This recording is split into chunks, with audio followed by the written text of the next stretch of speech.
Bom, eu vou iniciar aqui então a leitura e daí na sequência a gente abre aqui para discutirmos. O Roberto acabou de entrar aqui também. Vamos lá. Então, documento 178, último dia do acampamento, discurso sobre filiação e cidadania. Jesus, seja muito bem-vindo, Roberto. Jesus falou para cerca de 50 dos seus seguidores de confiança durante quase 2 horas e respondeu a umas tantas perguntas a respeito da relação entre o reino do céu e os reinos desse mundo, a respeito da relação entre a filiação a Deus e a cidadania nos governos terrenos. Esse discurso, junto com as suas respostas, pode ser resumido e reescrito em linguagem moderna da seguinte maneira: os reinos desse mundo, sendo materiais, podem frequentemente considerar que seja necessário empregar a força física para a execução das suas leis e para a manutenção da ordem. No reino do céu, os verdadeiros crentes não recorrerão ao emprego da força física. No reino do céu, sendo uma fraternidade espiritual dos filhos nascidos do Espírito de Deus, pode apenas ser promulgado. O reino do céu, sendo uma fraternidade espiritual dos filhos nascidos do Espírito de Deus, pode apenas ser promulgado pelo poder do Espírito. E essa distinção de procedimento refere-se às relações do reino dos crentes com o reino do governo secular e não anula o direito que os grupos sociais de crentes têm de manter a ordem nas suas fileiras e administrar a disciplina junto a membros rebeldes e indignos. Nada há de incompatível entre a filiação ao reino espiritual e a cidadania no governo secular ou civil. É dever do crente conferir a César as coisas que são de César e a Deus as coisas que são de Deus.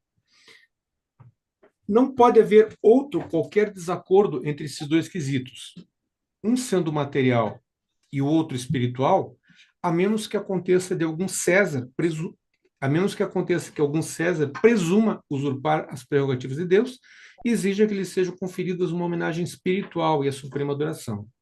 Num tal caso, vós adorareis apenas a Deus, e ao mesmo tempo buscareis esclarecer a esses dirigentes terrenos mal orientados para conduzi-los desse modo também ao reconhecimento do Pai no céu. Não deveríeis prestar culto espiritual a dirigentes terrenos, nem empregar as forças físicas dos governos terrenos, cujos dirigentes possam, em algum tempo, tornar-se crentes no trabalho de fazer progredir a missão do reino espiritual. Eu acredito que esses dois parágrafos aqui tragam muita informação, e à medida que os senhores queiram, nós podemos conversar um pouquinho sobre essa distinção trazida aqui entre reino espiritual, reino material e a forma, né? A forma de condução, a forma de trabalho em cada um deles.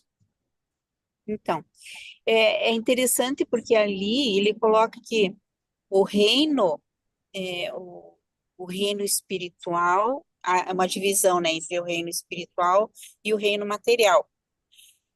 E que no reino material, você, de certa forma, às vezes tem que empregar a força para que a ordem seja cumprida. E isso não é condenado, vamos dizer assim, Jesus não condena isso, contanto que seja feito de maneira a que para salvaguardar a vida daqueles que querem fazer, daqueles que querem proceder bem, né? Porque tem uns que não querem proceder bem, querem fazer mal aos outros. Então, de certa forma, eles têm que ser contidos. E então, porque nós agimos agora da maneira como nós entendemos, né? E as leis foram mudando, foram até sendo abrandadas de certa maneira, porque antes os castigos eram muitos, inclusive dentro da própria igreja. Existiam castigos se não era cumprida a lei, então existiam castigos que eram bem difíceis, assim, né? E hoje em dia não, você procura, mesmo aqueles que cometeram crimes, mas você procura, dentro das prisões, né? Socializar a pessoa, fazer com que a pessoa volte a conviver a conviver na sociedade. Se bem que isso é bem difícil, mas eu acho que com o tempo isso vai acontecer. Então eu entendo assim, né? Que a lei não contradiz, só que não se deve usar de violência, mas às vezes você tem que ser firme para você deter alguém que está cometendo algum crime. É isso. Muito bom, Lívia. Quando eu leio o livro Durante, a impressão que eu tenho assim é que essas orientações, e principalmente a palavra trazida por Jesus, elas são ministrações, orientações que se mostram atemporais. Jesus não veio para falar ao povo no determinado período. Ele veio para falar e deixar sua mensagem para tempos vindouros. Mas me chama a atenção, então, que ele na verdade, lembre, claro, eu acredito que essa advertência feita a ele, de que, à medida que pudesse aparecer alguém que quisesse burlar, quer ver, à medida que aparecesse alguém que quisesse usurpar as prerrogativas de Deus, isso me chama a atenção porque, numa análise assim, a gente é levado a pensar que essa é uma mensagem que dizia respeito àquele momento, né? Aquele momento inicial da era cristã. E que não seria possível que em tempos vindouros algum César pudesse presumir, pudesse pretender usurpar as prerrogativas de Deus e exigir que lhe fosse conferido algum tipo de homenagem, algum tipo de adoração. Mas, ao mesmo tempo, então fica essa dúvida, né? Essa mensagem, ela era específica para aquele tempo presente? Ou nós temos o risco aí de épocas vindouras nos depararmos com algum César que tenha presunção de querer usurpar, né, prerrogativa divina e exija que lhe seja conferido algum tipo de prerrogativa e suprema adoração. E outra coisa que me chama a atenção também é que, à medida que houvesse essa pessoa ignóbil que pudesse pretender fazer as vezes de Deus aqui na Terra, e é de se imaginar que essa pessoa ela esteja tão desequilibrada a ponto da energia mental e da energia material dela se sobrepujar assim de forma tão proeminente que a energia espiritual que habita aquela pessoa ser tão pequena que a personalidade dela não consegue promover esse equilíbrio. Há um tal destaque dessa energia mental, né, e material também, que ela se imagina ser melhor do que todos aqueles que estão à sua volta, né? Eu sou melhor do que todo mundo aqui, né? Todos são meus vassalos, todos são meus súditos, todos me devem algum tipo de obediência, me devem subserviência, me devem adoração. Então eu fico imaginando a loucura que toma a mente de um cidadão como esse para exigir, então, esse tipo de vassalagem, esse tipo de adoração a ele. Mas mesmo assim, por mais desequilibrada que seja essa criatura, e é difícil que nós imaginemos assim personalidades ao longo da nossa história que tenham atingido tal condição, talvez nem no Terceiro Reich alemão o líder deles tenha imaginado tal prerrogativa, né? Porque ele exigia submissão, mas ele nunca, até onde nós sabemos, ele nunca exigiu adoração de ninguém. Então, eu não sei se existe na história humana, claro, quando a gente volta à época dos Césares, né? Talvez sim, um outro tenha exigido, tenha se presumido poder substituir a Deus. Mas na época dita moderna, não. Então, é difícil imaginar uma personalidade moderna assim que esteja tão deturpada, tão desequilibrada. Talvez a gente só encontre algum tipo de parâmetro, né, na personalidade, por exemplo, de, dos responsáveis por encabeçar a rebelião. Talvez só apenas nessas personalidades a gente tenha visto tal distúrbio da mente. Mas é isso, Dani, por favor. Eu já tô vendo assim, que ele, nessa parte que ele tá falando, que não há nada de incompatível entre a filiação ao reino espiritual, aí mesmo onde estava, e a cidadania no governo secular ou civil, né? Se referindo a gente aqui como seres humanos. Porque tem essa questão da hierarquia, e a diferença é que lá eles sabem que Deus é Deus e não dá para ser usurpado, mas até, por exemplo, essa questão da força, que a Lilia citou, né, de ordem, para tipo colocar uma ordem, tem também as maneiras no mundo espiritual e nessa filiação. A exemplo do próprio Lúcifer, por exemplo, que enfim, né, fez o que fez e tudo. E aí existem punições também para esses seres. Acho que está mais falando nesse sentido, assim. E de diferenciar essa questão de que não confundir a questão espiritual com material, porque eu vejo que no meio material a gente sim precisa fazer uma certa força, mas quando se trata dessa relação do espírito, do nosso relacionamento para experienciar, para estar inserido nesse reino de Deus, não é através da força, na verdade, é através de uma rendição e de um reconhecimento. A filiação ao reino, do ponto de vista da civilização em avanço, deveria ajudar a fazer de vós cidadãos ideais dos reinos deste mundo, pois a fraternidade e o serviço são pedras fundamentais do Evangelho do Reino. O chamado amor, o chamado de amor do reino espiritual deveria mostrar-se como sendo o destruidor eficiente do instinto de ódio dos cidadãos descrentes e belicosos dos reinos primitivos. Mas esses filhos de mentes materialistas vivendo nas trevas nunca saberão da vossa luz espiritual para a verdade, a menos que vós aproximeis bastante deles naquele serviço social generoso que vem naturalmente como o fruto do Espírito, o qual cresce na experiência de vida de todo indivíduo que crê. Continua. Por favor, vamos ler mais um ou dois, daí a gente dá uma seguradinha. Como homens mortais e materiais, vós sois de fato cidadãos dos reinos terrestres e devereis ser cidadãos bons, e tanto melhor que vos tenhais tornado filhos nascidos do Espírito do reino do céu. Como filhos esclarecidos pela fé e de espíritos liberados do reino celeste, vós estáis diante da responsabilidade dupla do dever para com o homem e do dever para com Deus e, ao mesmo tempo, voluntariamente, assumis uma terceira e sagrada obrigação, o serviço à irmandade dos crentes que conhecem a Deus.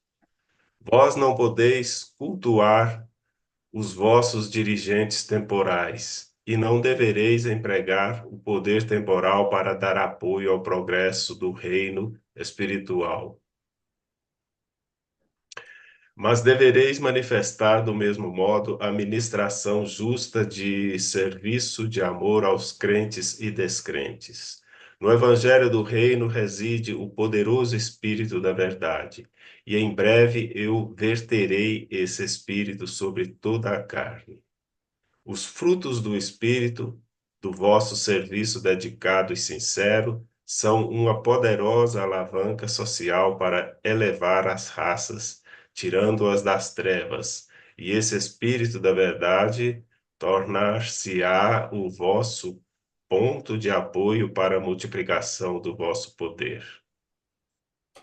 Nós lemos 3 parágrafos aqui. À medida que os senhores queiram fazer algum tipo de comentário, a gente dá uma seguradinha e depois retoma. A mim, o que chama especial atenção é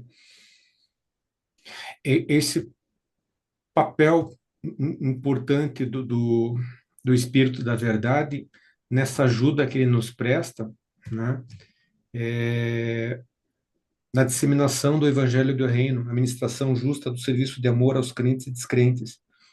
Porque o livro de Orante, em algumas passagens, ele também lembra que o Espírito da Verdade, e aqui, por favor, Lilian, demais me corrijam, mas o Espírito da Verdade, ele vem sobre nós ele nos alcança, ele nos ajuda na medida em que nós peçamos, na medida em que a gente peça pela ajuda, pelo apoio, né, por esse guiamento do Espírito da Verdade. Não é algo que nos invada de forma aí deliberada, não é algo que nos invada contra a nossa vontade, muito pelo contrário. Ele atende um pedido, ele atende um clamor nosso. Mas então, quando o livro prega que muito desse trabalho a ser desenvolvido sobre toda a carne, muito desse serviço a ser praticado para que haja elevação de todas as raças, vai ser feito com a ajuda do Espírito do Espírito da Verdade. E eu vejo isso como muito positivo no sentido de que antes que haja serviço, é preciso que esses filhos dos frutos do Espírito, antes de mais nada, peçam, né? Se permitam serem guiados, se permitam serem conduzidos, se permitam receber essa ajuda do Espírito da Verdade. Dai mostras de sabedoria e manifestai sagacidade no vosso trato com os dirigentes civis descrentes. Para melhor discernimento, mostrai-vos hábeis em remover as diferenças menores e em ajustar os pequenos mal-entendidos. De todos os modos possíveis, em tudo que não exija o sacrifício da vossa lealdade espiritual aos dirigentes do universo, buscai viver pacificamente com todos os homens. Sede sempre sábios como as serpentes e inofensivos como os pombos. Deveríeis transformar-vos nos melhores cidadãos para o governo secular, como consequência de tornar-vos filhos esclarecidos do reino. De um tal modo que os dirigentes dos governos terrenos tornem-se melhores nos assuntos civis por acreditarem nesse evangelho do reino celeste. A atitude do serviço desinteressado ao homem e a adoração inteligente a Deus deveriam fazer de todos os crentes do reino melhores cidadãos deste mundo, enquanto a atitude de cidadania honesta e de devoção sincera ao próprio dever temporal deveriam ajudar a fazer desse cidadão um indivíduo mais facilmente alcançável pelo chamado do Espírito à filiação do Reino Celeste. Se os dirigentes do governo terreno buscarem exercer a autoridade de ditadores religiosos, vós que credes neste Evangelho, não podereis esperar nada mais do que complicações, perseguição e mesmo a morte. Mas a própria luz que trouxerdes ao mundo e mesmo o modo pelo qual vós sofrereis e morrereis por este evangelho do reino irão por si próprios finalmente iluminar todo o mundo e resultar em uma separação gradativa entre a política e a religião. A pregação persistente deste Evangelho do Reino irá, algum dia, trazer uma libertação nova a todas as nações e também uma liberdade intelectual e religiosa inacreditável.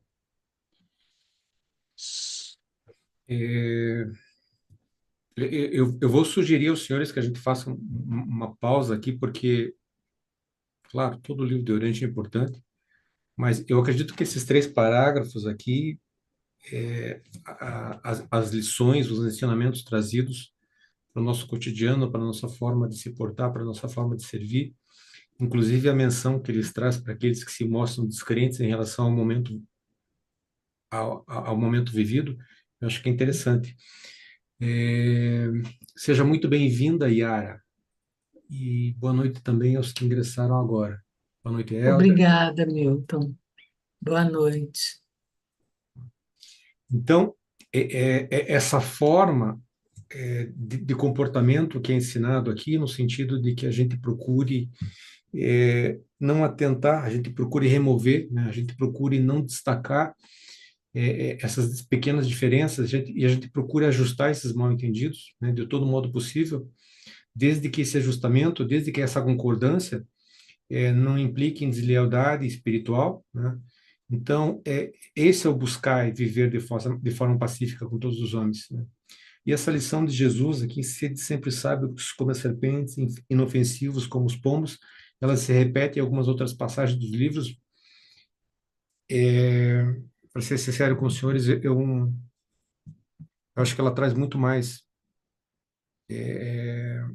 A lição dela é muito maior do que eu consigo compreender, até fica aberto aqui a sugestão para que alguns dos senhores também tragam interpretação própria a respeito dessa passagem aqui, mas eu gostaria de que ficasse destacado essa questão de que nós tenhamos por hábito remover essas pequenas diferenças que sempre são permeadas nas relações entre nós, entre a família, entre nós e os demais membros da sociedade. Então, achei por demais importante essa passagem aqui. Esse segundo parágrafo também não deixa de ser importante, né?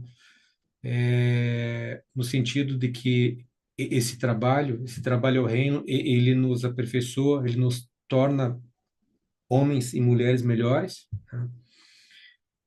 E o terceiro parágrafo aqui, ele não é menos importante, no sentido de que, à medida que você continue pregando, à medida que você continue acreditando, e à medida que você continue levando a tua palavra, mas à medida que aquele momento vivido por você, independente de que momento seja esse, independente da região em que você viva, independente da sociedade do momento que você viva, à medida que essa palavra ela não puder ser propagada, que ela não puder ser ouvida, que você não desanime, né? Você vai sofrer, você pode inclusive morrer pelo evangelho do reino, a exemplo de como pereceram boa parte dos apóstolos, mas esse esforço na propagação, na disseminação, ele há de se revelar, ele há de ocorrer, porque a pregação persistente do evangelho do reino irá algum dia trazer a libertação a todas as nações. Então, é uma lição diária para nós, né? Eu não sei. Dani, por favor, fique à vontade. Milton, eu compartilho contigo desse sentimento, dessa sensação, digamos assim, de não conseguir captar bem essa coisa do seja esperto como a serpente e inocente como o pombo, porque, pelo menos para mim, no meu inconsciente, tá gravada a figura da serpente como aquela da Bíblia, que foi lá e enganou, e, enfim, e tem essa questão também da coisa do brasileiro, ter essa característica de ser esperto e tal, que é uma coisa que eu não admiro. E fica difícil. O pombo, eu olho ele como um bicho, ele é sujo, ele rasga lixo, ele sabe voar, mas ele cata migalhas. Então, para mim também é difícil eu conseguir absorver isso. Mas trazendo para o meu momento agora, e com a tua fala pegando o gancho, eu vejo assim, de ser esperta como a serpente, mas trazendo para mim, até porque aí tem que pegar esse conceito do que é o reino de Deus, como que eu acesso esse reino, e o foco é ser esperto como a serpente, inocente como o pombo, mas para alcançar esse reino. E essa coisa também fica muito aquela. Tem uma frase que os padres costumam falar: fale de Deus, se necessário, use palavras. E o reino dos céus é basicamente isso. A pessoa, ela, quando ela faz um trabalho interno e tirando um pouco também esse conceito de serpente ser maligna, do pombo ser meio idiota, meio tonto, dá uma reflexão legal, sabe? Para a gente se colocar assim no dia a dia, de pessoas que nos ofendem, ou que a gente mesmo pisa na bola, sabe? Às vezes é bom ser tonto como pombo. Enfim, assim, tô abrindo aqui o leque aqui do que eu tô aqui captando, mas foi isso aí que eu consegui, assim, interpretar. Obrigado, Dani. Obrigado. Mais alguém quer compartilhar alguma coisa? Alguma opinião a respeito do que nós lemos aqui? A serpente na Bíblia.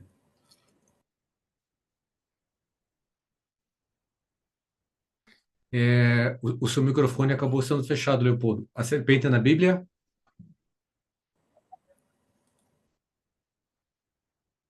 Tá fechado.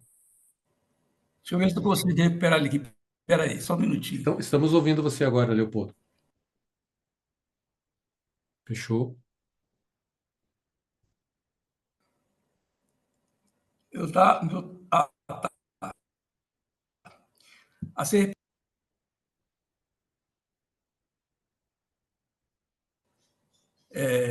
e o homem, para que ele consiga chegar a Deus, chegar aos ensinamentos de Jesus Cristo, ele tem que usar uma certa inteligência. E os pombos representam o quê? Representam a humildade, a simplicidade. É o que esse parágrafo está informando. Boa. Isso é a minha... Obrigado, Leopoldo. Estou apanhando aqui, Milton, um pouquinho, porque eu não estou acostumado a...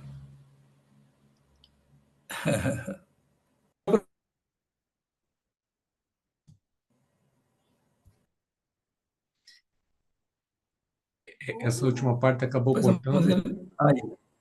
Essa última parte nós não conseguimos ouvir. Tudo bem. O pombo, ele representa a humildade do coração.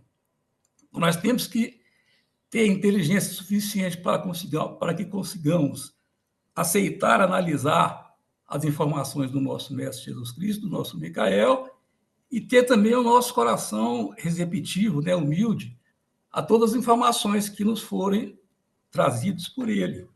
Porque as leis materiais, a lei do homem, ela é mutável, mas as leis de Deus, não. Não é?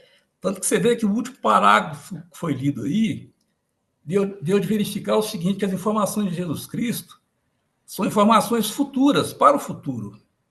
Né? No final do parágrafo fala sobre isso. As informações dele não foram deixadas somente há 2000 anos atrás. As informações de Jesus Cristo são informações futuras. Tudo aquilo que ele nos deixou, nós temos que ter inteligência suficiente para que nós possamos analisar, não é? E o mais importante, analisar e colocá-las no nosso dia a dia, nas nossas atividades profissionais, nas nossas atividades familiares e nas nossas atividades religiosas. As informações que Jesus nos deixou, na realidade, hoje nós estamos verificando a cada instante que são perfeições que a gente, na realidade, precisa ter condições de analisá-las, não é? Através da inteligência que é representada através da serpente. Obrigado. Sob as perseguições que logo virão, feitas por aqueles que odeiam este evangelho de alegria e liberdade, vós florescereis e o reino prosperará. Contudo, estareis sob um grave perigo em épocas subsequentes, quando a maior parte dos homens falará favoravelmente aos crentes do reino, e muitos que ocupam altas posições nominalmente aceitarão o evangelho do reino celeste. Aprendei a ser fiéis ao reino, mesmo em tempos de paz e prosperidade. Não tenteis os anjos que vos supervisionam a conduzir-vos por caminhos de tribulações, como uma disciplina de amor designada a salvar as vossas almas que vagueiam despreocupadas. Lembrai-vos que tendes a missão de pregar este evangelho do reino. O desejo supremo de cumprir a vontade do Pai, combinado à suprema alegria da realização pela fé da filiação a Deus, e não deveis permitir que nenhuma coisa distraia a vossa devoção a esse dever. Deixai que toda a humanidade se beneficie do transbordamento da vossa amorosa ministração espiritual, da comunhão intelectual esclarecedora e do serviço social que eleva. mas não deveria ser permitido a nenhum desses trabalhos humanitários, nem a todos eles tomar o lugar da proclamação do Evangelho. Essas ministrações poderosas são os subprodutos sociais das ministrações e transformações, ainda mais poderosas e sublimes, formadas no coração do crente do reino, pelo Espírito da verdade vivo, pela compreensão e a realização pessoal de que a fé em um homem nascido do Espírito confere a garantia da eternidade viva, da fraternidade viva com o Deus eterno. Não deveis buscar promulgar a verdade nem estabelecer a retidão pelo poder dos governos civis ou pela aplicação das leis seculares. Vós podeis trabalhar sempre para persuadir as mentes dos homens, mas não deveis jamais ousar obrigá-los. Não vos deveis esquecer da grande lei da justiça humana que eu vos ensinei na forma positiva. Fazei aos homens aquilo que gostaríeis que os homens fizessem a vós. Quando um crente do reino é convocado para servir ao governo civil, que ele preste esse serviço como um cidadão temporal de tal governo. Esse crente, todavia, deveria mostrar no seu serviço civil todas as qualidades ordinárias da cidadania, tais como estas tiverem sido realçadas pelo pelo esclarecimento espiritual resultante da ligação social enobrecedora da mente do homem mortal com o espírito residente do Deus eterno. Se os descrentes podem qualificar-se como servidores civis superiores, vós devíeis questionar seriamente se as raízes da verdade no vosso coração não morreram pela falta da água viva da comunhão espiritual combinada com o serviço social. A consciência da filiação a Deus deveria estimular toda a vida de serviço de cada homem, mulher e criança que se tiver tornado um possuidor de um estímulo assim poderoso para todos os poderes inerentes a uma personalidade humana. Não deveis... Obrigado, Zé. Faltam, faltam alguns parágrafos para terminar esse item aqui. Vamos dar uma repassadinha aqui, daí na próxima a gente finaliza, tá bom? Eu vou dizer apenas assim, não exatamente o que está aqui no livro, Tá. mas o que está me fazendo pensar. É claro que é importante a gente disseminar o que a gente aprende, o que a gente conhece. Agora, mais importante do que falar e transbordar uma fala de algo mais conceitual, é necessário que a gente possa ser exemplo vivo, ou seja, que exista dentro de nós, não só na nossa matéria, mas no nosso espírito, na nossa compreensão e no nosso coração, essa união, essa conexão com o reino do Pai. E eu fiquei vendo novamente a Paixão de Cristo, né? Quando Jesus estava sendo pressionado de todas as formas, e o Pôncio Pilatos dizendo do poder que ele tinha para mandar matar, mandar salvar, né? Liberar ele. Ele não se perdeu. Ele tinha o reino dentro dele.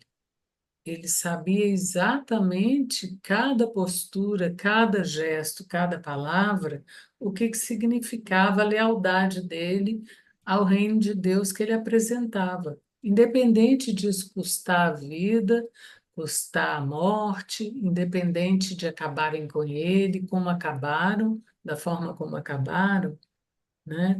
Então, quando a gente está aprendendo a compreender isso dentro de nós, mais do que um transbordamento, isso cabe dentro de nós, para que sejamos guiados pelo ajustador do pensamento, mas para que a gente possa ter a direção que não depende das coisas externas, ela vai depender mais dessa consciência que cresce dentro da gente. Então, é isso que eu reflito quando eu estou ouvindo isso, mesmo que não seja com as mesmas palavras do que está aí no texto, mas é assim, como que a gente pode, no nosso dia a dia, estar passando, compartilhando o reino do Pai, o reino que a gente aprende, sem obrigar as pessoas a agirem de uma forma que deveria agir na nossa maneira de ver. Não se trata disso, né? Se trata de uma consciência concebida dentro de nós com discernimento e a compreensão de um olhar para a vida, do que seja a vida, do que seja o caminho que nós podemos escolher quando a gente está conhecendo, conectando e compreendendo o que realmente seja seguir a vida em direção ao encontro com o Pai, né? Passando pela morte. Então, tudo isso ganha um significado que não se trata de um transbordamento, né? De uma coisa conceitual apenas. É mais uma maneira de ser, uma maneira de ver, uma maneira de sentir e uma maneira de lidar com a vida e com as pessoas. É isso que eu estou refletindo quando a gente está vendo. Mas eu acho que ele está falando outras coisas aí também. Verdade. Obrigado. Obrigado, Yara. Dani, Eu vejo da mesma forma que a Yara vê, pelo mesmo ponto de vista, mas eu refleti numa seguinte passagem que o livro de Urântia traz sobre o que é o reino, o que é o reino. E aí ele fala que o reino dos céus é como se o rei fosse te mandasse um convite, um decreto para que tu participasse de um casamento lá que vai acontecer nesse reino. E ele te dá as roupas que tu vai usar. Ele te convida para o banquete. E assim, não é um convite, é uma intimação, literalmente. Você é intimado a ir para lá e você vai vestido belamente, você recebe tudo, você tem acesso a tudo e vai participar de uma festança rica de tudo, do melhor. E me chamou a atenção essa questão do subproduto, né? De que o evangelho tá aí, tipo, esse conhecimento tá aí, tudo. Aí a gente quer repassar isso. Só que a gente quer repassar, às vezes, com as mesmas palavras, ou quer falar, olha, lê esse livro, que ele não sei o quê, ou mesmo falar da Bíblia, ou mesmo pregar Deus, Jesus, Cristo. E o que é um subproduto? Tem que saber primeiro o que é esse conceito do que é um subproduto. Um subproduto, ele não é aquela coisa primária, então, dependendo, você vai dependendo dessa consciência que a Yara citou, de como você vai absorvendo, vendo, recebendo, reconhecendo, sendo, é, é, aceitando essa intimação para participar desse banquete que você é convidado, que é chamado reino, aí sim você vai lá transmitir o seu subproduto. Mais ou menos essa linha que a Yara falou, tô falando a mesma coisa, só que com outras palavras. boa. Boa, Dani. Mais alguém quer trazer a colaboração, quer trazer a opinião? Daí a gente vai prosseguir aqui.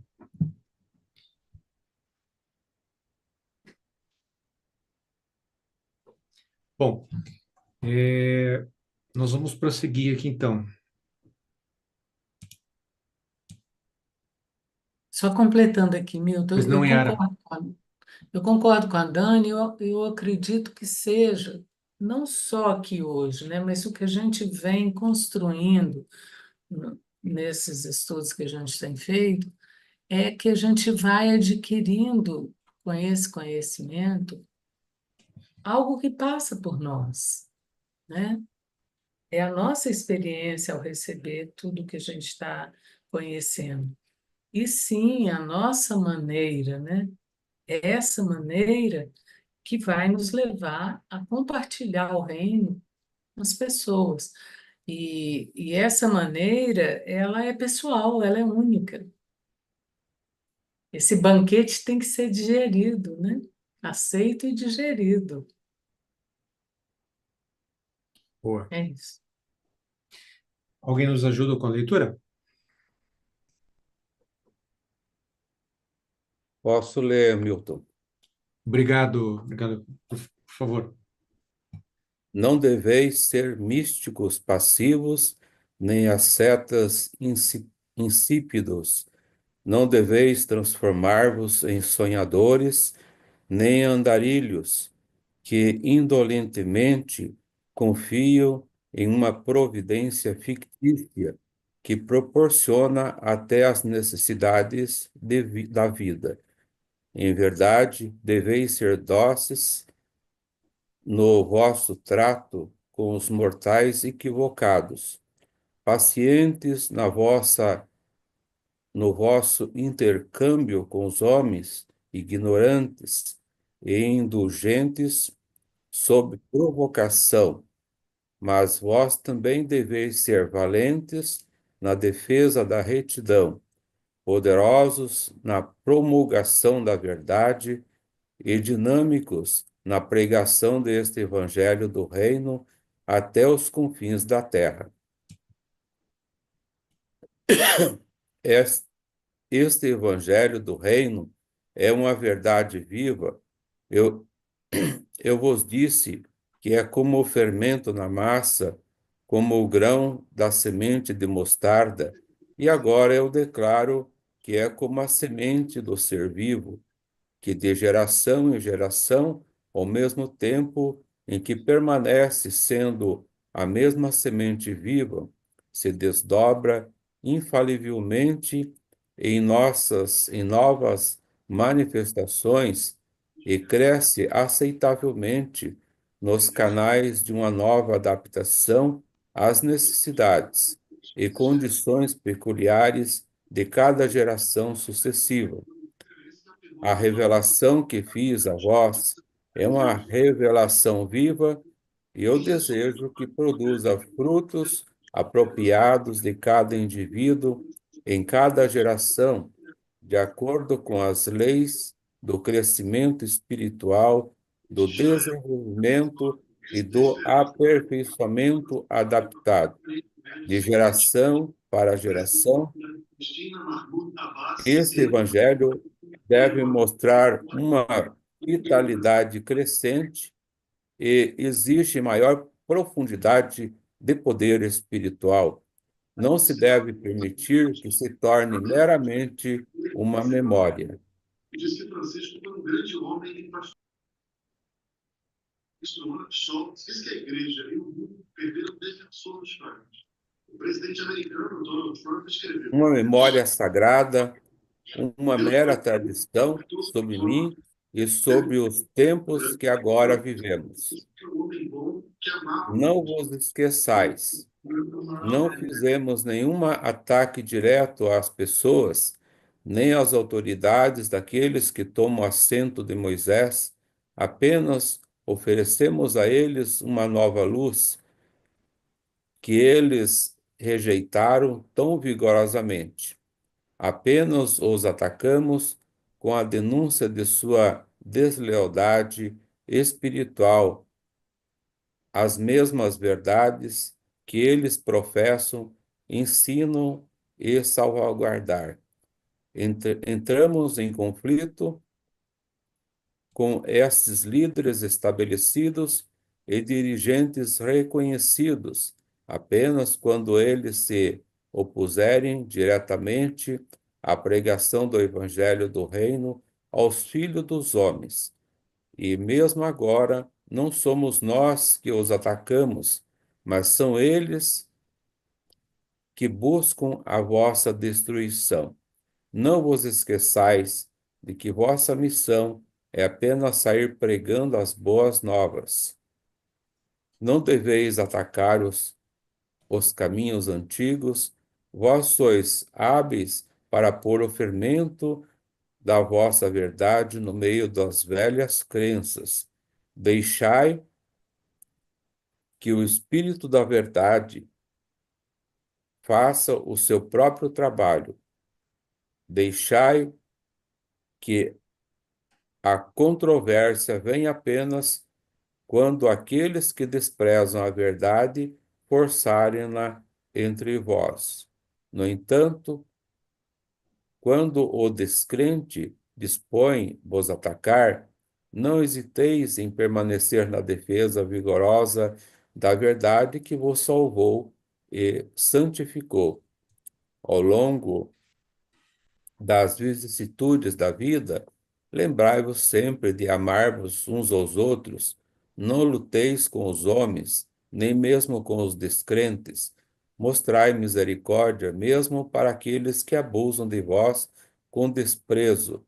Demonstrai ser cidadãos leais, artesãos probos, vizinhos dignos de louvor, membros devotados da família, pais compreensivos e crente sincero na fraternidade do reino do Pai. E o meu Espírito pairará sobre vós agora e mesmo até o fim do mundo. Quando Jesus concluiu os ensinamentos, era quase 1 hora, e eles foram imediatamente de volta para o acampamento, onde Davi e seus amigos estavam com o almoço pronto à espera deles. Obrigado, Cido. Aqui tem uma palavra que, na verdade, não é muito comum. Quando o livro de Oriente lembra que nós não devemos ser ascetas insípidos. Só rememorar aqui que a seta, na verdade, é aquela pessoa que pratica uma vida de renúncia, uma renúncia completa aos prazeres materiais e carnais, buscando com essa renúncia a suposta perfeição espiritual e conexão com o divino. Então, o livro lembra que nós não devemos ser místicos passivos, né? E nem ascetas sem sabor, ascetas insípidos. Então, achei interessante. A Dani tinha pedido para se manifestar. Por favor, Dani. Milton, tu pode baixar só mais um pouquinho, que é a parte que eu quero. Foi uma pergunta que eu fiquei aqui. Aí, bem aí, tá? Pode parar aí. Aí ele fala aqui, ó, que ele ensinou que de geração para geração, este evangelho deve mostrar uma vitalidade crescente e exibir mais profundidade, é mais embaixo, de poder espiritual. Daí, eu fiquei me fazendo a seguinte pergunta: como que, porque isso é atemporal, né? Então, assim, como que eu posso, claro, é uma pergunta que se cada um se fizer, você vai ter uma resposta pessoal, mas não deixa de ser uma pergunta interessante para ser feita por si mesmo. Como que eu posso aumentar, né, dar maior profundidade para esse poder espiritual? E a outra parte é que ele cita aí o Espírito da Verdade, e que no início tu estava até perguntando para Lilian, que tu falou, né, que o Espírito da Verdade não é uma questão de que a gente fique recebendo o Espírito da Verdade, tudo, a gente teria que realmente pedir por esse Espírito da Verdade. E aí eu queria também, agora eu fiquei com vontade de saber isso daí, porque eu associei a esse aumento dessa profundidade espiritual que ele está aí ensinando, que acredito que faça parte. Mas, gente, é uma coisa assim, eu não sei, sabe? Será que essa coisa de pedir realmente, às vezes, a gente passa por cada momento e eu mesma, por exemplo, eu esqueço. Eu não vou mentir para vocês, eu não fico pedindo Deus, ai, Deus me mostra, ai, meu Espírito da Verdade, eu não chamo nomes assim. E muitas vezes a gente consegue acessar, né, essas respostas, digamos assim, soluções e tudo. Eu acho que é mais de uma abertura, mas enfim, eu gostaria de saber também desse Espírito da Verdade. O que vocês acham? Como que acessa e como que vocês interpretam essa questão da profundidade espiritual? Alguém quer trazer, quer nos ajudar a responder a Dani? Porque eu entendi que ela trouxe duas questões bem distintas. Ela fala nesse aprofundamento que pode ou não ocorrer de geração para geração, e ela também e ela também pergunta a respeito dessa maior busca, esse maior alcance do Espírito da Verdade. Eu acho que são questões bem distintas, Dani. Mas à medida que alguém queira nos ajudar a trazer opinião, Eu estou procurando aqui a mãozinha, mas não acho, né? por favor, Cedo. É. Então, dentro do catolicismo, né, que eu sou católico desde os 10 anos de idade, né? Sim. Isso já faz muito tempo, né? E, então, a gente sempre tem a oração lá do Espírito Santo, né? Para que a vontade de Deus seja feita na nossa vida, né? E a gente foi catequizado que quando a gente não sabia o que fazer, né? Reza pelo menos a oração do Vinde Espírito Santo, enchei os corações dos vossos fiéis, pedindo ao Espírito Santo que ilumine a mente, o coração e os atos que a gente tem que fazer, né? Para cumprir assim a vontade de Deus, né? Certo? Posso ajudar a Por favor, Dani? por favor, Leopoldo. Inclusive, eu também eu tô como o irmão, não estou conseguindo achar a mãozinha amarela aqui não, sabe? Mas, na realidade, a gente tem que avaliar constantemente o nosso autoconhecimento, né? O autoconhecimento de nós mesmos. Como eu estou hoje em relação ao que eu fui ontem? O que eu posso ser amanhã em relação ao que eu sou hoje? Então, Santo Agostinho, todas as noites, ao se deitar, ele fazia uma autoanálise a respeito daquilo que ele tinha feito diferente naquele dia de ontem em relação ao dia de ontem. O que eu melhorei?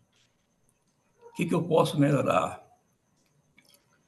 É uma autoanálise individual que cada um tem que procurar ter de si mesmo, né? Em cima daquilo que nós aprendemos nos ensinamentos do nosso dia a dia. Então, o Espírito da Verdade, na realidade, é aquele que nos conduz, que nos direciona, é o que está na nossa mente constantemente. Então, através dos ensinamentos que a gente tem no livro de Urântia, na própria Bíblia, é que a gente vai procurando trazer esses ensinamentos para o nosso lado e colocá-los nas nossas aplicações diárias. Seria minha colaboração, tá, Dani? Obrigado, Eu Leopoldo. gostei da tua colaboração, porque foi exatamente o que eu queria trazer à tona para todos nós aqui. É exatamente questionar o que é que a gente está trazendo na nossa mente diariamente e repetitivamente. Gostei. Porque eu estou refletindo sobre isso, eu digo, não, vou cutucar esse povo também, para eles também ficarem reflexivos. Obrigada, Leopoldo. Yara, Gostei das palavras de Leopoldo, né? E quando ele traz o autoconhecimento e a guiança que existe, né, a nos conduzir na vida, vamos pedir de nós a abertura, porque essa riqueza toda que a gente vai encontrando dentro de nós, através de nós, né? Porque dessa forma a gente se escuta achando que é só a gente, que a gente está escutando só a gente. Mas, na verdade, a gente está escutando esse espírito da verdade que vem através de nós. Mas ele só pode ser escutado se nós estivermos abertos, com os ouvidos bem abertos e no silêncio, se a gente pedir realmente, né? Como o Leopoldo disse, né? O que eu vou fazer nessa situação? O que eu devo fazer nessa situação? Então, eu tenho vivido momentos em que eu tenho estado muito cultivando mesmo essa experiência viva de me conhecer, de ficar mais em silêncio, de me perguntar mais, né? E, e a intuição tem sido assim. Sabe aquela coisa que às vezes você passa um dia calado, de repente você vai encontrar um amigo ou uma amiga e você fala, cara. Hoje eu não conversei com ninguém, mas me veio uma palavra, não sei de onde, falou comigo aqui dentro, né? Então, essas palavras que vão sensibilizando a gente para que a gente possa dar atenção, que vão chamando a gente, eu acredito que isso é essa guiança que vai se fazendo mais clara dentro de nós, através do que a gente vai conhecendo de nós. Porque quando a gente percebe, poxa, aqui eu não sei bem que caminho seguir, aqui eu não sei bem quais palavras eu vou usar. É uma sensibilização para que a gente aprecie um pouco mais. O que que é que eu sinto, o que que eu quero expressar, que realmente é verdade, não é isso? A gente fica com uma vontade de autenticidade, para que a gente possa ter clareza de dizer: é isso que eu quero, é isso aqui que eu estou querendo seguir. Quando ele fala dessa vitalidade crescente, é que a gente não precisa achar que porque nós somos filhos de Deus, que a gente tem que ficar passivo a uma retidão coletiva dita assim, assado ou cozido. Existe uma força de discernimento, de compreensão. A gente é tocada por esse espírito que é a da verdade dentro de nós, quando você vai usando a mente para pensar, aprender a pensar. E tudo isso são formas de autoconhecimento, de aprofundamento de autoconhecimento. E nós, como filhos, nós somos a obra do Pai, né? Então, nos conhecer é conhecer o Pai dentro de nós. Assim eu ando acreditando. Boa. Dani, Yara, e para quem está nesse processo de autoconhecimento e, e o que ela vê não é bonito, porque assim, quando a gente se aprofunda nisso, quando a gente quer se aprofundar nessa espiritualidade, a gente encontra partes nossas que não são agradáveis, que não são confortáveis, que não tem nada a ver com os frutos do espírito. Por mais que a gente esteja buscando um caminho espiritual e tá mais elevado, tá melhor hoje do que ontem, é difícil quando você. É difícil assim, né, para alguns, que eu entendo que tem pessoas que já conseguem. É tipo se olhar no espelho e se ver muito feio. E aquilo é tão desconfortável que você nem quer se olhar. Você diz, não, depois eu dou uma olhadinha para isso. Então, que vocês encontram uma maneira de se tornarem mais profundos nesse processo de autoconhecimento quando vocês se deparam com uma parte de vocês que é feia, que é totalmente o oposto do que a gente está buscando?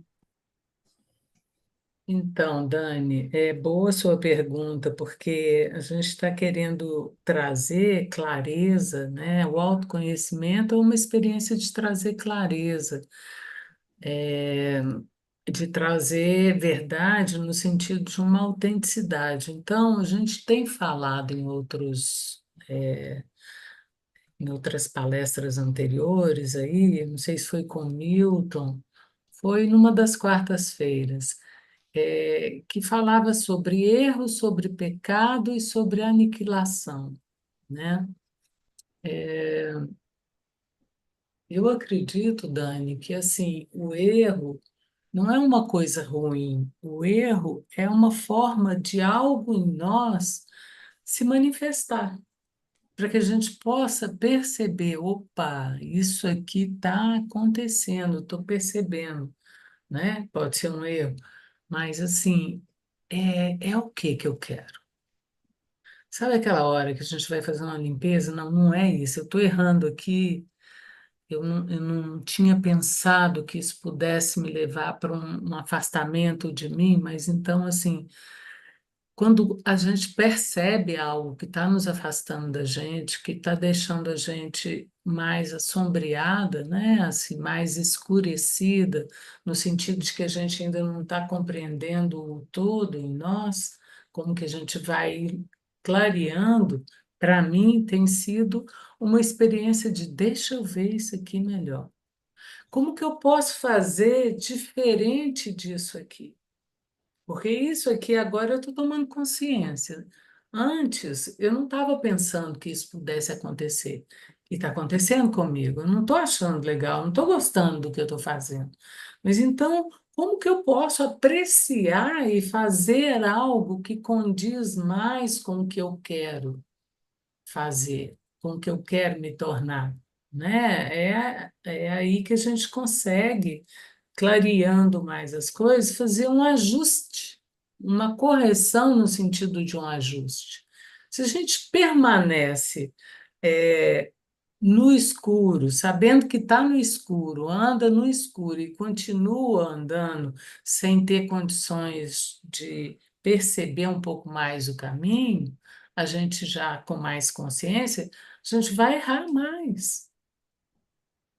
Mas como é que eu posso fazer diferente? Se eu não estou tendo condições de andar em frente, se eu estou com dúvidas, deixa eu parar um pouco, deixa eu sentir um pouco mais nesse escuro, porque o escuro ele faz assim com que a gente possa escolher confiar em ficar um pouco mais em silêncio e aquietar.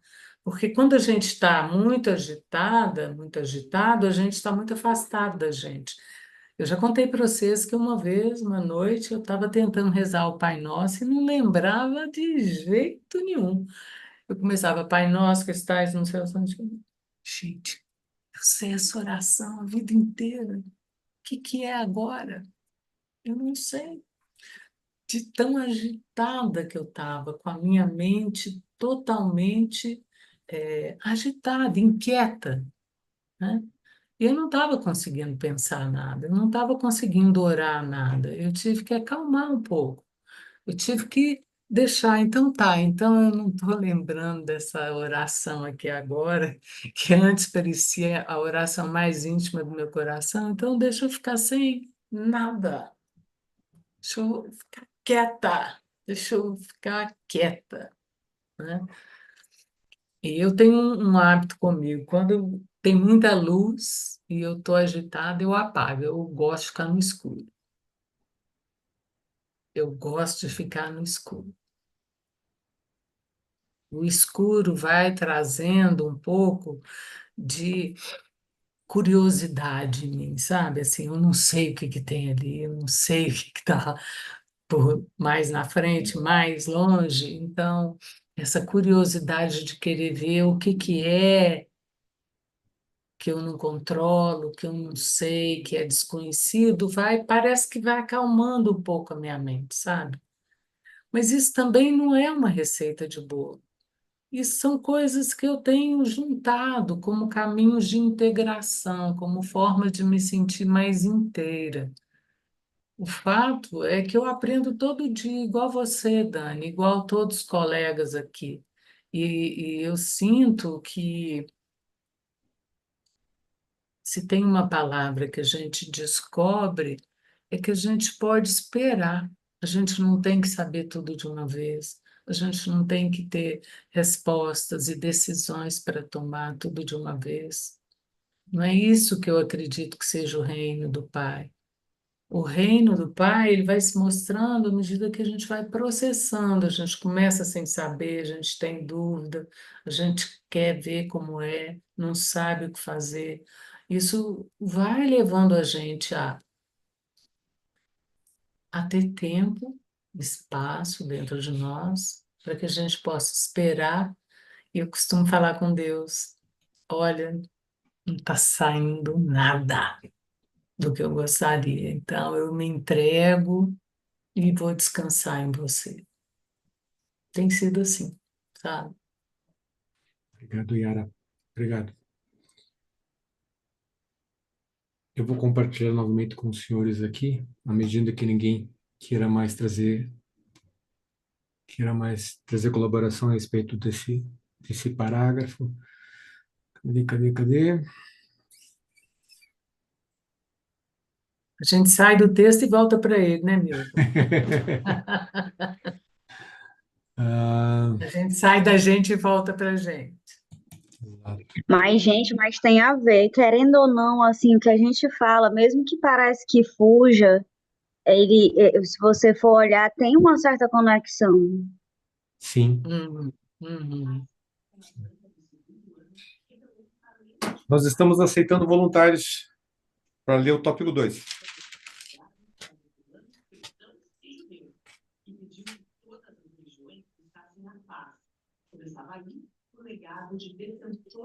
Para ler? Para nos ajudar com a leitura do tópico 2. Não, Adão, teu áudio tá ligado, tá vazando o som da Pode TV. ler?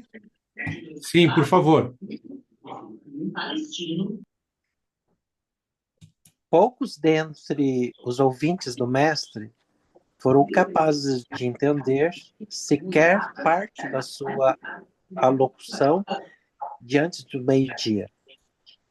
De todos os que ouviram, os gregos foram os que mais compreenderam. Mesmo os 11 apóstolos ficaram desorientados com as alusões aos reinos políticos do futuro e às sucessivas gerações de crentes do reino.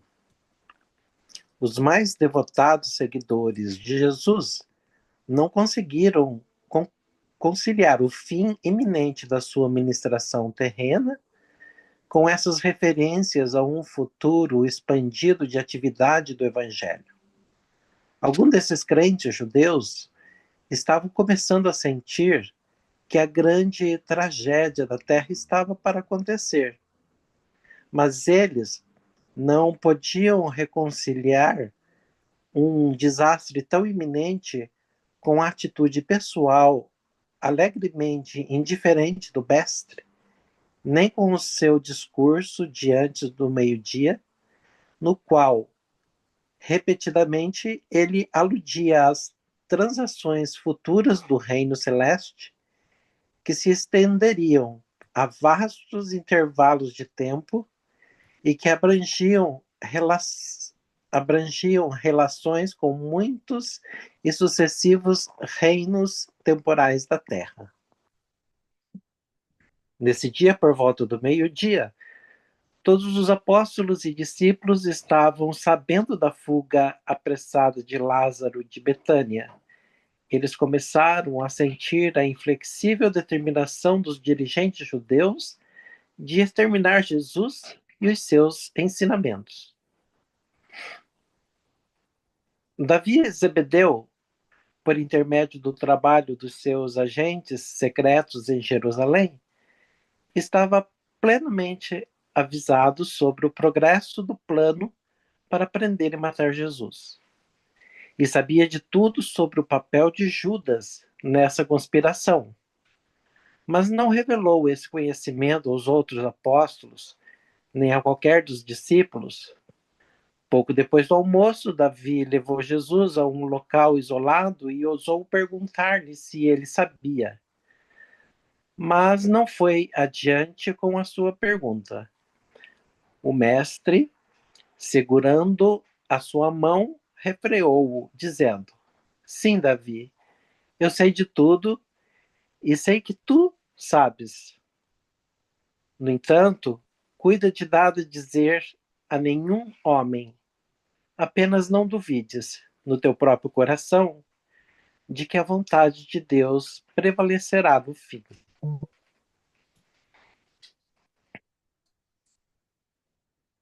Essa conversa com Davi foi interrompida com a chegada de um mensageiro da Filadélfia trazendo notícias de Abner, que, sabendo da conspiração para matar Jesus, perguntava se devia partir para Jerusalém. Esse corredor apressou-se a voltar para Filadélfia com esta mensagem para Abner: continuai com o vosso trabalho, se eu me separar de vós da carne, é apenas para que eu possa voltar em espírito. Eu não vos abandonarei, estarei convosco até o fim. Nesse momento, Filipe veio ao mestre e perguntou: Mestre, vendo que a hora da Páscoa aproxima-se, onde desejarias que preparássemos o que há para comer? E quando ouviu a pergunta de Filipe, Jesus respondeu: Vai, traze Pedro e João, e então eu darei a todos vós as instruções a respeito da ceia que faremos juntos nesta noite. Quanto à Páscoa, deverás considerá-la depois que tivermos feito isso. Quando ouviu o mestre falar com Filipe sobre esses assuntos, Judas aproximou-se para poder ouvir a conversa deles. Mas Davi Zebedeu, que estava por perto, aproximou-se de Jesus e entabulou uma conversa com ele. Enquanto Filipe, Pedro e João foram para um lado a fim de conversar com o mestre. Disse Jesus aos três: Ide imediatamente a Jerusalém, e ao passardes pelo portão, ireis encontrar um homem que traz consigo um cântaro de água. Ele falará convosco, e então vós o seguireis. Ele os levará a uma certa casa. Ide com ele e perguntai ao bom homem daquela casa: onde é a sala de hóspedes em que o mestre deve tomar a ceia com os seus apóstolos? E após perguntado isso, esse dono da casa vos mostrará uma ampla sala no andar de cima, toda mobiliada e pronta para nós. Ao chegar à cidade, os apóstolos encontraram um homem com o cântaro de água perto do portão e seguiram-no até a casa de João Marcos, onde o pai do rapaz os recebeu e mostrou-lhes a sala no andar de cima pronta para a ceia. E tudo isso aconteceu em consequência de um entendimento ao qual chegaram o mestre e João Marcos durante a tarde do dia anterior, quando estiveram a sós nas colinas. Jesus queria estar certo de ter essa última refeição sem ser perturbado com os seus apóstolos.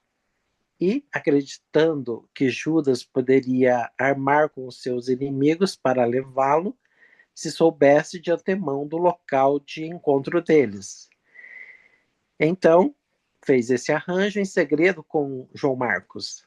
Desse modo, Judas só ficou sabendo do local de encontro mais tarde, quando chegou lá em companhia de Jesus e de outros apóstolos.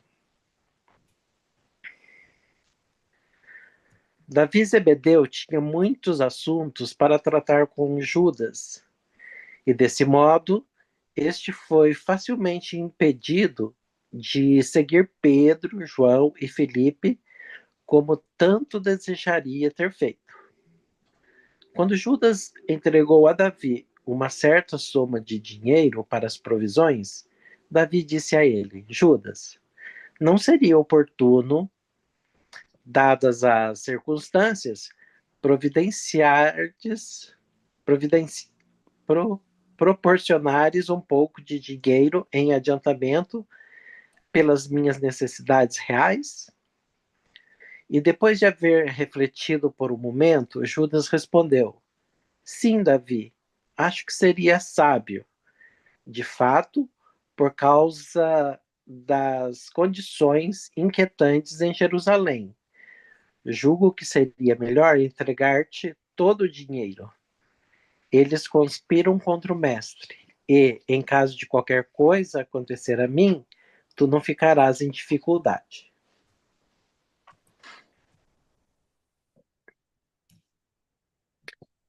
E assim Davi recebeu todo o fundo do caixa apostólico e os recibos de todo o dinheiro em depósito. Os apóstolos só souberam dessa transação na noite do dia seguinte. Era por volta de 4:30 da tarde, quando os 3 apóstolos voltaram e informaram a Jesus que tudo estava pronto para a ceia. O mestre imediatamente preparou-se para levar os seus 12 apóstolos até a trilha para a estrada de Betânia e até Jerusalém. E essa foi a última caminhada que ele fez com todos os 12 juntos. Obrigado, Helder. Muito bom, muito bom. Eu vou abrir aqui para que os senhores possam compartilhar, então, as opiniões sobre esses textos, algum insight. Dani. Então, Milton e todos vocês, eu vou confessar uma coisa que eu tenho 38 anos. E desde que eu me entendo por gente, eu sempre ouvi essa questão de que o Espírito de Cristo, de Jesus, estava aqui, disponível. Mas só hoje eu fui realmente tocada de uma maneira que me tocou profundamente. Agora, mesmo eu tendo sido assim tocada de uma maneira como eu nunca fui antes, também me veio um grande ponto de interrogação, porque Jesus cita ali, não se preocupem com a Páscoa, porque é tipo, eu vou morrer, mas é só para eu voltar em espírito. E daí fica aquela coisa, gente, como que acessa esse espírito de Jesus? Eu estou trazendo o nome espírito. Eu queria, se houvesse possibilidade, uma explicação assim, bem assim, para leigos, bem para leigos mesmo, assim, para eu poder é, internalizar mais essa consciência de acesso do Espírito de Cristo, sabe? Com esse nome Espírito. Boa. Vamos ver o que o Roberto traz para nós aqui. Roberto, por favor. Obrigado, Dani. Boa noite, pessoal. Oi, boa noite, Dani. Boa noite, Yara, a todos, Milton. Eu creio que Jesus Cristo está falando do Espírito da Verdade. E para a gente entender melhor essa relação do Espírito da Verdade com o nosso Espírito Divino, ajustador do pensamento, tem um documento, eu acho que é sobre esse Espírito da Verdade, que os reveladores falam de 7 influências espirituais em nós. Milton, se você colocar esse parágrafo, é quando Jesus fala para Abner que ele vai nos deixar na carne para poder enviar o Espírito da verdade dele. Eu acho que ele diz isso para Abner. Continuai com o vosso trabalho. Se eu me separar de vós na carne, é apenas para que eu possa voltar em espírito. Eu não vos abandonarei, estarei convosco até o fim, até a eternidade. Outro, outra, outra compreensão que nos ajuda a entender esse Espírito da verdade de Jesus Cristo, o Espírito Santo da ministra divina, nosso Espírito ajustador do pensamento, é a compreensão da nossa pessoa, que é a nossa personalidade, é quem nós somos, a compreensão da identidade eterna do ajustador do pensamento, é quem a gente quer se fusionar, e a compreensão das 4 partes do eu, da individualidade: o corpo, a mente, a alma e o espírito. Isso é interessante porque o espírito é uma realidade ainda mais profunda que a nossa alma. Então, o ajustador é a divindade em nós. A nossa pessoa é o nosso ser com livre-arbítrio. E eu visualizo o corpo, a mente, a alma e o espírito como 4 partes do nosso eu individual.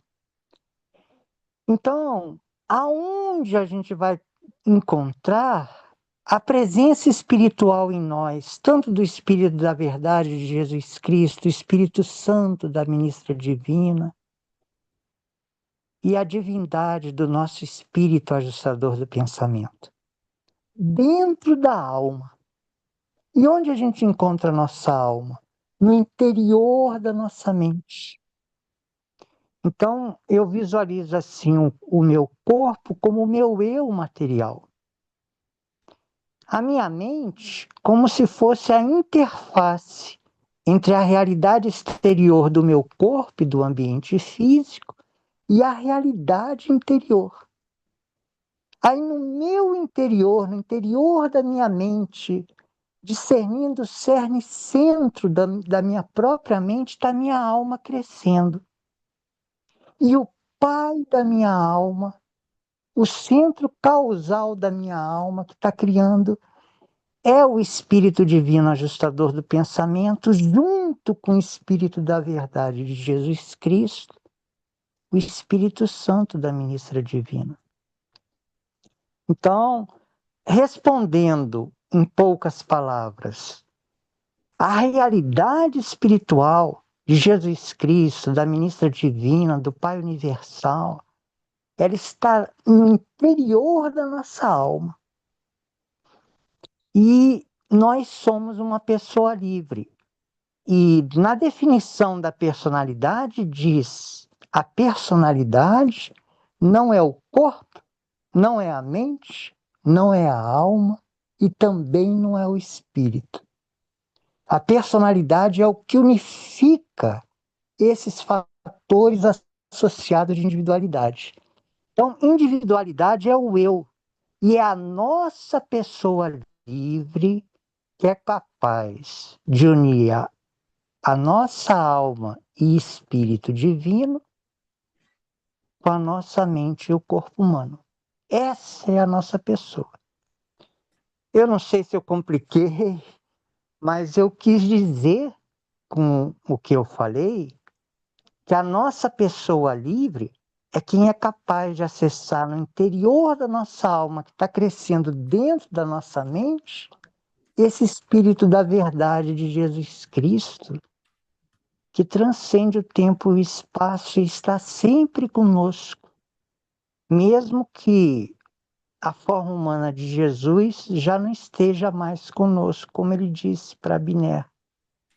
Eu vos abandonarei na carne, mas estarei sempre convosco em espírito. E eu acho que ele está aqui agora, com a gente, no espírito vivo. Perdão se eu compliquei mais do que expliquei. Boa, boa, Roberto. Dani, eu queria trazer, na verdade, claro, esse é um assunto complexo. Na minha cabeça, eu tento Eu tento simplificar até para ficar mais fácil a compreensão. Não sei se vai lhe ajudar, mas eu queria falar um pouquinho na tentativa de procurar levar alguma coisa para você de como eu vejo isso. Como bem lembrou o Roberto agora há pouco, o ajustador do pensamento que nos habita desde muito cedo, desde os nossos 5 anos, é um companheiro de jornada. É o guia, é a luz, né? É uma fagulha de Deus que está que nos habita, que está preocupado em nos conduzir, que compartilha de todas as nossas dores, inclusive à medida que ele possa nos conduzir para alguns percalços, tanto melhor, porque à medida que nós consigamos aí superar essas dificuldades, esses percalços, nós vamos crescer enquanto pessoas. E é isso, é esse o caminho que ele busca nos mostrar, né? As dificuldades nos fazem melhorar, nos fazem crescer nessa jornada. Então, o ajustador é um companheiro de jornada. E em certa medida, não sei se é certo dizer isso, em certa medida, ele está preocupado, né? Ele é particularmente interessado com esse nosso sucesso, porque só havendo sucesso na nossa jornada é que nós vamos conseguir nos fusionarmos a ele, e à medida que nós tenhamos sucesso nessa fusão, é que ele vai, entre aspas, receber aquilo que ele busca nessa parceria conosco, que é a personalidade. Então, na minha cabeça, a atuação do ajustador ela é muito nítida nesse sentido. Já a atuação do Mestre Jesus, já a atuação desse nosso irmão, desse nosso pai, a meu ver, ele é bem diferenciada. Ela é diferenciada por quê? Porque, para mim, na minha concepção, ele é mais como... Quando eu trago ele para a figura de um pai terreno, fica mais fácil compreender. Para mim, e fazendo uma analogia bem tosca aqui, para mim, ele é aquele pai terreno, e é claro, ele não é um pai terreno, mas que está preocupado em me ajudar à medida que eu busque pela ajuda dele, mas que está muito mais preocupado com o meu livre-arbítrio. Então, à medida que eu acredite que seja autossuficiente para cumprir uma determinada tarefa, e mesmo que eu vá tropeçar nessa tarefa, à medida que eu não busque orientação, à medida que eu não peça ajuda para esse meu pai terreno, à medida que eu não pergunte para ele, mas como é que eu faço esse negócio aqui, né? Eu não sei como caminhar, eu não sei como ir em frente. À medida que eu não peço essa ajuda, esse meu pai terreno, preocupado em não se meter demais na minha vida, preocupado, na verdade, preocupado em permitir que o meu livre-arbítrio me leve adiante, mesmo que haja esses tropeços involuntários aí, esse meu pai terreno ele não vai se meter na minha vida, ele não vai entrar ali para me dizer, olha, faça desse modo, né? Não faça isso, né? Aprenda dessa forma. Não, ele não vai se meter, ele vai respeitar o meu livre-arbítrio. Esse meu pai terreno, ele só vai se meter na minha vida à medida que eu peça para ele, olha, não sei fazer, não sei, preciso da tua ajuda, estou aqui perdido. Como é que eu faço que caminho eu sigo, né? Qual a melhor forma não sei o que fazer, não sei, estou perdido, né? Me ajuda aqui, né? Eu acredito que um pai preocupado com a educação do filho, só nesse momento ele vai intervir. É aí que ele vai me ajudar, é aí que ele vai se aproximar de mim. O que você não está sabendo fazer, né? E naquele momento ele vai me dar orientação, ele vai estender a mão para mim. A meu ver, a atuação do Espírito da Verdade que tá conosco aqui, ele está vertido sobre toda a carne, é só nessa hora, é só nesse momento que eu peço essa orientação dele, é que o Espírito de Jesus vai vir e vai me mostrar o caminho, né? Ele vai vir e vai me ajudar, vai me dar força, vai me dar conforto, né? Vai me trazer força. Então, é nesse momento, é preciso que eu busque ele. Ele pode estar o tempo todo do teu lado, te amparando, te ajudando, mas ele não vai intervir na tua vida a menos que você peça ajuda para ele. É muito dessa forma que eu vejo Jesus. Até pelo papel dele, porque tudo bem, ele justamente com a ministra divina, compartilha, nós somos filhos desse universo local, nós somos filhos de Jesus, ele é responsável pela criação de todas as personalidades que têm origem aqui, mas nós devemos lembrar que essas personalidades todas, a grande maioria delas que tem origem aqui, principalmente aquelas materiais, o propósito delas é ir muito além desse espaço físico preenchido pelo nosso universo local. Embora aqui a energia de Jesus esteja à nossa volta, e é Ele que nós reconhecemos como Pai, vai haver algum momento em que, na verdade, a gente vai se desprender desse universo local. Vai haver algum momento que nós vamos estar em frente a Jesus, nós vamos receber o carinho dele, a gente vai estar em frente a ele, e eu tenho certeza que nós nunca vamos esquecer aquela figura dele à nossa frente, mas naquele momento ele nos habilita, ele nos autoriza a irmos muito mais além, ele nos autoriza a irmos além desse espaço local, ele nos habilita a irmos ali enfim, para continuarmos seguindo cada vez mais adiante até a central do superuniverso, e cada vez mais a gente vai estar distante dessa energia espiritual de Jesus. E cada vez mais a gente vai estar cada vez mais próximo da energia de Deus, propriamente dito. Então, eu vejo muito dessa energia de Jesus como um pai que está preocupado com a criação do seu filho, mas que ele tem plena ciência de que aquele filho, em dado momento, vai ter que caminhar com as próprias pernas, então ele não intervém na nossa vida enquanto não chamado. E tão preocupado está que ele vai nos ajudar a sermos aí o mais perfeito possível enquanto nesse plano aqui, mas em dado momento a gente vai abandonar esse plano, a gente vai além desse universo local e a gente vai crescer em energia, vai crescer em força e cada vez mais próximos da energia do Pai Universal que nos habita e nos leva novamente de encontro a Ele, porque é isso, nós não fomos feitos para nos limitarmos a esse universo local. Uma vez que nós saímos dele, nós saímos desse planetinha, nós saímos desse sistema, nós saímos dessa constelação, nós não temos previsão de para cá retornarmos, muito pelo contrário. A previsão é de que nós caminhemos para outros espaços. Então é isso. A ideia que eu tenho é muito daquele bordão, daquele dizer que é muito comum, né? Você não cria os filhos para você, você cria os filhos para o mundo, embora não seja propriamente dito esse dizer, não seja propriamente correto esse dizer. Eu acredito muito que eu acredito que muito desse relacionamento que nós temos com Jesus seja nesse sentido.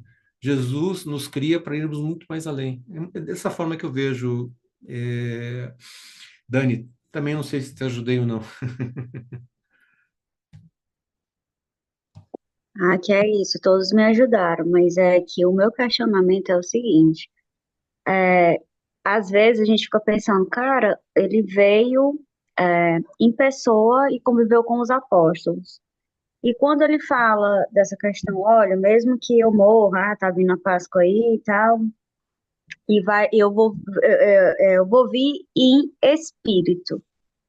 E do mesmo jeito que os apóstolos não souberam dar um conceito, um significado e encontrar uma forma de se comunicar com esse espírito, que é o nome que eu estou trazendo assim, espírito, seja espírito de Cristo, eu falo espírito de Cristo, mas aqui tá conceituando como espírito da verdade, né? E a gente sabe, ajustador do pensamento, a gente sabe desse espírito da verdade, mas eu acho que a mesma coisa que a dificuldade que os apóstolos tiveram de, de prosseguir, né, digamos assim, em contato com esse Cristo que veio para cá revelar o Pai e que falou, olha, não se preocupem, no fim vai ser feita a vontade do Pai e mesmo que eu morra, eu virei em espírito. E é aí que foi a trava, tanto dos apóstolos, dos seguidores, de quem acreditava nele naqueles 2000 anos e poucos atrás, quanto a nossa atual. Por quê? Porque tem o nosso eu. Aí, às vezes, a gente pede comunicação. Tipo assim, gente, como que se comunica com o espírito? Poxa, por que que não deixaram o manual? Olha, tu faz assim. E aí, ó, o passo 1, o passo 2. Poxa, facilita para a humanidade. Às vezes, gente, eu quero me comunicar. E às vezes eu percebo o puro ego ali, eu falo, não, mas isso não é. Aí eu lembro do livro de Urântia. É muito melhor você pensar quando você recebe uma coisa que é da sua própria cabeça do que você acreditar aquilo como se fosse uma mensagem. Aí eu fico, poxa, Essa galera tá querendo o quê? Tá querendo facilitar ou ela tá querendo o que que é? É um negócio assim que quando eu me aprofundo, gente, eu tô ficando assim meio biruta. Eu tô falando sério, eu fico procurando coisa assim, eu fico, meu Deus, eu não sei mais onde que eu busco, porque é um negócio muito confuso. Eu gostei da Yara. Yara, eu vou praticar o escuro, viu? Esse teu lance da escuridão. Porque assim, é como entrar em contato com o nosso lado animal, gente, com o pior. É muito feio às vezes.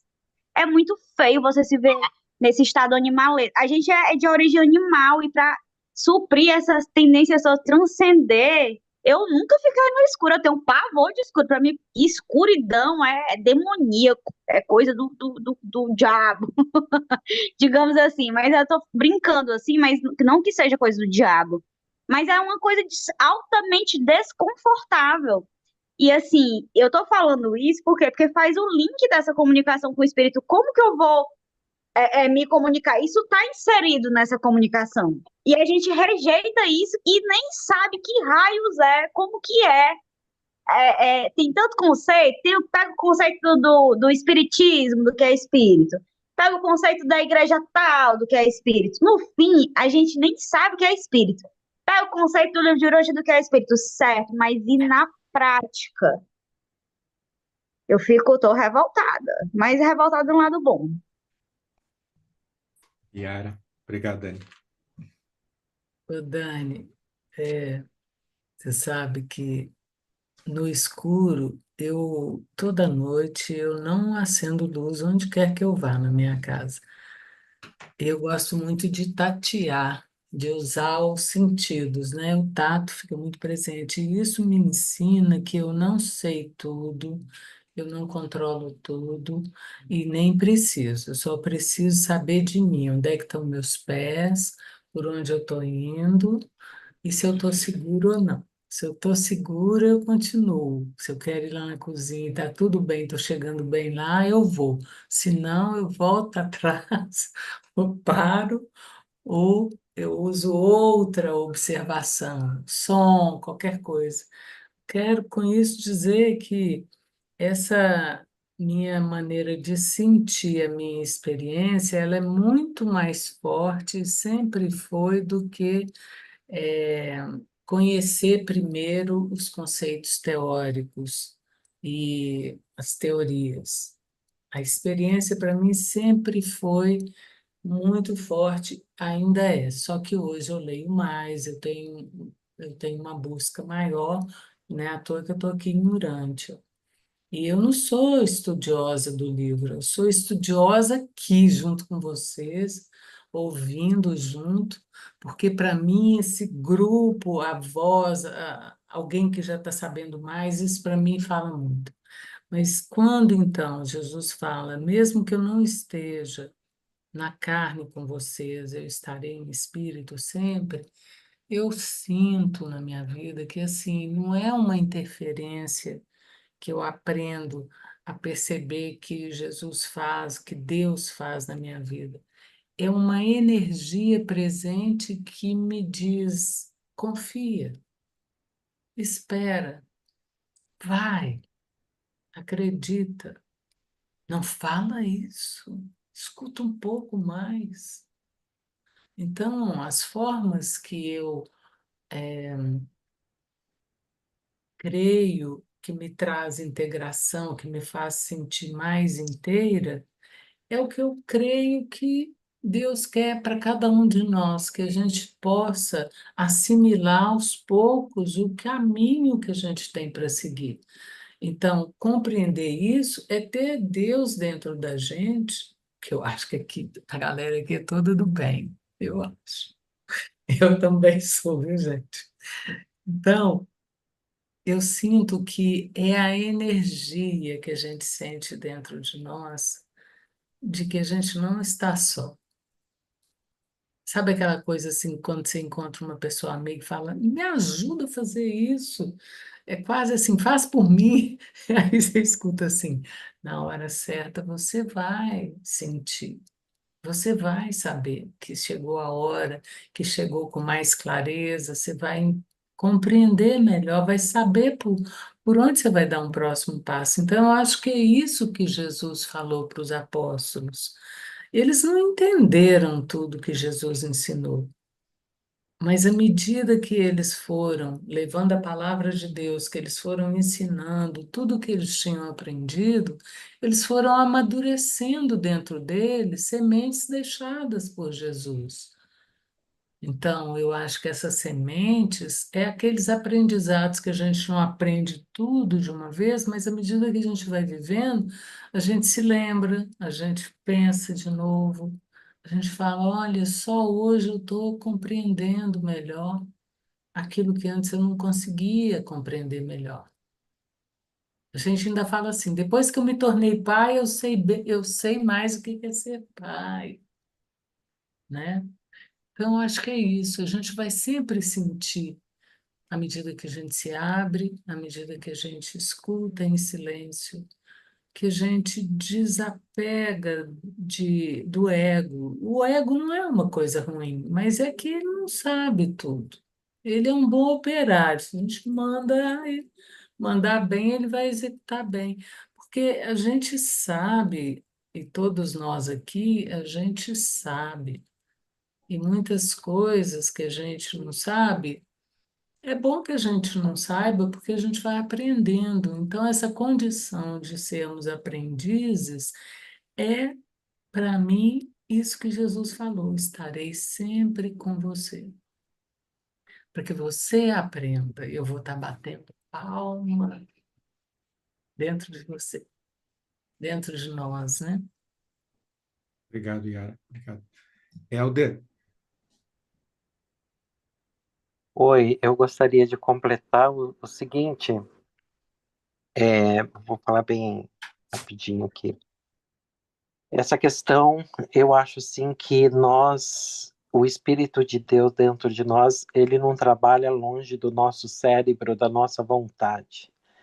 Ele está ali e ele necessita, para falar mesmo para nós, no nosso coração, ele necessita dessa conexão. O meu pensamento e as intenções de Deus que ele já me mostrou, ou já aprendi, eu já tive um contato com ele.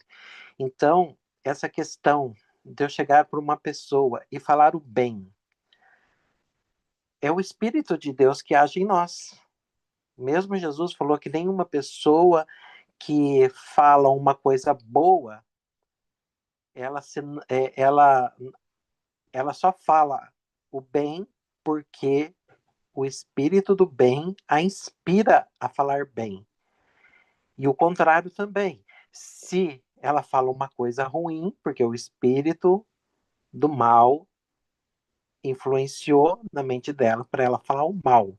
Então, se eu chegar e disser para as pessoas os ensinamentos de Cristo, o amor que eu tenho por Ele, se eu já pedi todos os dons do Espírito, da ministra divina, ciência, fortaleza, né? E eu passo para os outros essa espiritualidade, é aí que eu estou trabalhando no espírito. Eu estou fazendo com que a minha palavra seja uma palavra que Cristo depois vai olhar para mim e vai dizer: obrigado por ter falado no meu nome, porque você foi inspirado pela graça e pelo Espírito que eu dei para você, que mora em você. Então você foi o meu profeta, você falou por mim. E esse falar por mim se torna a palavra de Cristo. É a mesma coisa quando a gente vai a um lugar, vai visitar uma pessoa, a pessoa fala: olha, onde que é? Sua mãe não veio? Você fala: ah, a mãe não veio, mas ela mandou dizer que ela gosta muito de você, que você vai ficar bem, que você está se recuperando de uma doença, mas você vai melhorar muito, muito, muito. Ela mandou um beijo. Às vezes a mãe nem fez isso, mas depois ele chega em casa e fala, né? Olha, mãe, encontrei fulano, ela perguntou de você e eu falei isso. E a mãe fica eternamente agradecida. Olha, obrigado por ter falado isso. Eu falaria mesmo. Obrigado por ser minha voz lá. Então é isso. Penso assim. Esse é o espírito que nos anima, que nos dá o ânimo, que nos dá a força, a vontade de falar em nome de Jesus. E aí, como que ele não vai estar junto da gente? A gente está sendo testemunha do amor dele. Boa, Helder. Muito bom. Isso aí. A Dani quer trazer mais alguma coisa? Dani, Sim, você é breve. por favor. Com a tua fala, Milton, a fala da Yara, a fala do Helder e do Roberto, eu sintetizei aqui que essa comunicação com o Espírito que Jesus falou, olha, não estarei em carne, mas estarei no Espírito. E aí culminou com a fala da Yara, todos contribuíram, mas que ficou na minha mente. Essa questão do aprendizado. É quando você realmente se coloca naquele lugar de aprendiz, e aí sim esse espírito vai atuar, porque pelo menos para mim, onde eu me identifiquei que eu não consigo essa comunicação, é porque muitas vezes eu não quero aprender, entende? Principalmente que era no lugar que eu deveria mais apreciar, que são nos momentos desafiadores, eu não quero aprender, eu quero que me dê ali o milho, o milho triturado, o milho no pronto, eu não quero plantar, eu não quero colher, eu quero coisa pronta. Então, assim, veio essa questão da ansiedade, veio essa questão do não estar aberto a se dizer, cara, eu sou um aprendiz, deixa eu convidar esse espírito para que eu possa aprender com ele, assim, nessa linha. Não vou me prolongar muito, não, que eu acho que já deu para entender o que eu quero expressar, deixar os próximos falarem. Obrigado, Dani. Roberto? Olha, eu acho que algo que ajuda a gente se comunicar e ir no lugar certo para experimentar essa presença de espírito é um conceito dos cristãos que diz assim: o olho da carne, o olho da mente e o olho do espírito. É como se fossem 3 centros concêntricos. A gente tem o nosso corpo, a nossa cabeça, e a gente sente a nossa mente como se fosse o centro diretor do corpo. A mente é mais interna do corpo. E eu percebo o espírito e a minha alma como se fosse um centro da esfera de significados da mente. E aí eu não fico procurando o espírito com a lógica da minha mente humana. Não. Se a minha mente é como uma esfera, uma cabeça envolvendo o centro vivo que é o meu espírito, a minha mente tem que calar para que eu possa sentir, vindo do meu centro, o meu espírito vivo, instilando a minha mente de luz. Às vezes eu ficava com a minha mente racional, onde está o espírito? Onde está o espírito procurando? Quando, na verdade, ele estava dentro da minha mente. O que a minha mente tinha que fazer, minha mente humana, é calar. Calar e sentir de dentro vindo a presença do Espírito. A gente não vê a mente com o olho da carne, mas a gente sente no interior do nosso ser o sujeito mental controlando o corpo. Da mesma forma, a gente não vê o espírito com o olho da mente, mas a gente pode sentir aquela presença interior. Observe a palavra discernimento. Discernir é descobrir o cerne. Cerne significa centro. Observa como são chamadas 3 pessoas da Trindade no paraíso. O outorgador da personalidade, do espírito e da mente é primeira fonte centro, segunda fonte centro, terceira fonte centro. Então, o espírito é o centro mais profundo do ser. Quando a nossa mente cala, a gente pode sentir, vindo de um centro mais profundo, do olho do espírito, aquela influência. E aí é uma presença, como é que a gente reconhece? Que é muito mais do que um pensamento da nossa mente racional. É o seguinte, pega uma esfera. Qual é a parte da esfera de significados da mente que você pode acessar toda a mente? É o centro. O olho do espírito no centro da mente, ele é um centro que ele toca toda a mente. Então, quando você sente aquela presença de espírito e aquela solução que você sente é isso, é uma luz, uma forma de pensamento que é como se ela viesse de um centro profundo e ela toca e satisfaz todas as razões da esfera da nossa mente humana. É isso, você sente que é uma luz totalizante, como se fosse a soma de tudo que você pudesse pensar. E aí você sabe, é a presença de espírito. Então, é como diz lá,